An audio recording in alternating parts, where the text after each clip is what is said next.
আমার ছাত্রছাত্রীরা তোমরা সবাই কেমন আছো? ঠিক আছে, আলহামদুলিল্লাহ ভালো আছি। আজকে তোমাদেরকে আমি একটা প্যাটার্ন পড়াবো বাক্য তৈরির জন্য। তুমি এটা আগেও পড়েছো, আমাদেরকে রিমাইন্ডার হয়ে গেল। দেখো, আমরা যখন অতীতের কোনো কথা বলবো, কিসের কথা? অতীতের কোনো কাজ বর্ণনা করব, তখন আমাদেরকে সাবজেক্টের পরে পাস্ট ফর্ম দিতে হবে। কোন বলো তো? Past form. যেমন বলো, আমি ঢাকা গিয়েছিলাম। চমৎকার, আই ওয়েন্ট টু ঢাকা। তাহলে আমরা এখানে ওয়েন কেন দিয়েছি? ঠিক একইভাবে আমি একটা বই কিনেছিলাম, আই বট আ বুক। আমি প্যালকে এসেছিলাম, আই কাম হবে নাকি আই কেম হবে? I came to Pal. আমি একটা ছবি এঁকেছিলাম, আই ড্রু আ পিকচার। আমার একটা কলম ছিল, আই হ্যাড আ পেন। আমি ঢাকা ভিজিট করে, একসাথে বলে, আমি ঢাকা ভিজিট করেছিলাম, I visited Dhaka. I visited Dhaka. বলো, আমি একটা ছবি এঁকেছিলাম, আই ড্রু আ পিকচার।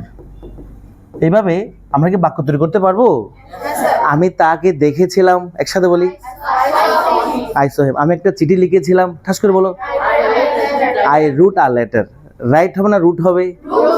চমৎকার, সবাই কি বুঝতে পেরেছো? কিন্তু যখন আমরা এটাকে নেগেটিভ করব, আমি করিনি, আমি দেখিনি, আমি ঢাকা ভিজিট করিনি, আমি যাইনি, তখন আমরা ডিড নট দেবো। কি দেবো বলো তো? এবং তারপরে এই যে ভাবটা দিয়েছো সেটা বেস ফর্ম হয়ে যাবে। কোন বলো তো? তাহলে এখন বাক্য তৈরি করতে পারবে? বলো তো, আমি ঢাকা ভিজিট করিনি, I did not visit Dhaka. তখন ভিজিট হবে। বলো, আমি একটা বই কিনিনি, আই ডিড নট বট হবে নাকি বাই হবে? তাহলে আমরা প্যাটার্ন কি পেয়েছি? প্রথমে পেয়েছি সাবজেক্ট পেয়েছি, তারপর পেয়েছি কোন ফর্ম? Past form. আর যখন নেগেটিভ হবে তখন পেয়েছি সাবজেক্ট পেয়েছি, আর কি পেয়েছি? Did not plus base form. তাহলে এখন বাক্য তৈরি করে দেখি। আমি একটা বই কিনেছিলাম, আই বট আ বুক। আমি একটা বই কিনিনি, আরো দ্রুত বলে, আমি ঢাকা ভিজিট করেছিলাম, আমি ঢাকা ভিজিট করিনি। এবার আমরা কোয়েশ্চেন করলে তখন এই ডিডটা আগে চলে আসবে। তাহলে বলো, আমি কি ঢাকা ভিজিট করেছিলাম? Did plus subject plus base form. বলো, তুমি কি স্কুলে গিয়েছিলে? তুমি কি একটা বই কিনেছিলে? তুমি কি এখানে এসেছিলে? তোমার আম্মু কি রান্না করেছিল? ভেরি গুড, সবার জন্য হাত তালি হবে। চমৎকার, সবার জন্য হাত তালি। ইয়েস। এবার যখন আমরা নেগেটিভ কোয়েশ্চেন করব, কি করব? তখন আমরা ডিডন্ট দেবো। কি দেবো? Didn't plus subject plus base form. আমরা এগুলো দিয়ে হাজার হাজার বাক্য তৈরি করতে পারি, একটা দুটো নয়, হাজার হাজার বাক্য। তাহলে বলো, তুমি কি গতকাল আসোনি? নেগেটিভ কোয়েশ্চেন, তুমি কি গতকাল আসোনি? ডিডন্ট ইউ কাম হবে না কেম হবে? Didn't you come yesterday. তুমি কি একটা বই কিনোনি? তুমি কি এ প্লাস পাওনি? Didn't you get A plus. তুমি কি ঢাকা ভিজিট করোনি?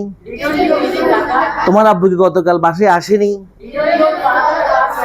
এবার আমি একজনকে দাঁড় করাবো, কে বাক্য হাত তোলো, কে বাক্য বানাতে পারবে? হাত তোলো, কে বাক্য বানাতে পারবে? আমি একজনকে প্রশ্ন করবো, দেখি আমি এখন বাক্য তৈরি করার জন্য বলবো, কে কে হাত তোলো, বাক্য তৈরি করতে পারবে? হাত তোলো, দেখে। এবার তুমি অরিন, দেখি অরিনকে বাক্য বলবো, সে এখন বাক্য তৈরি করবে। তোমাকে যদি অ্যাফার্মেটিভ বলি, অ্যাফার্মেটিভ করবে। নেগেটিভ কোয়েশ্চেন বুঝে প্রশ্ন করবে। বলো, অরিন বলো, আমি একটি ছবি এঁকেছিলাম, আমি একটা ছবি আঁকিনি। আমি কি ছবি এঁকেছিলাম? আমি কি ছবি আঁকিনি? আমি আমার বন্ধুকে ডেকেছিলাম, আমি আমার বন্ধুকে ডাকিনি। আমি কি আমার বন্ধুকে ডেকেছিলাম? আমি কি আমার বন্ধুকে ডাকিনি? তুমি গতকাল আসোনি? তুমি কি এ প্লাস পাওনি? তুমি কি ব্রেকফাস্ট করোনি? চমৎকার, জোড়া তালে। চমৎকার। এখন সবাইকে বাক্য তৈরি করতে পারবে? Thank you. আজকে এখানে সবার জন্য হাততালি হবে। তাহলে তোমরা তোমাদের এইটা শেষ করে খাতা জমা দিয়ে দাও, হোমওয়ার্ক দিয়ে দাও।